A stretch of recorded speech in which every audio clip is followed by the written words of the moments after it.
Hey everyone, welcome back to the channel. In today's video, I'm going to show you how to find deleted apps on your iPhone.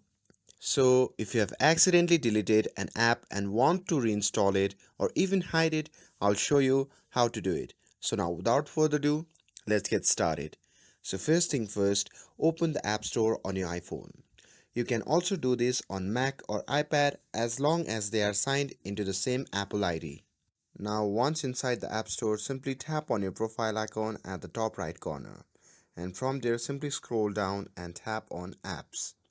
Now at the top, simply tap on My Apps to see all the apps linked to your Apple ID. Now here, switch to Not on this iPhone tab, and this shows all apps you have downloaded before but are no longer installed on your phone. And to reinstall an app, you can simply tap the iCloud next to it and it will download back onto your iPhone.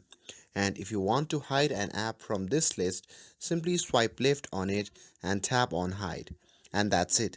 Now you can easily find and restore deleted apps on your iPhone. And with this, if you found this video helpful, then don't forget to like, share and subscribe to get updated for more videos.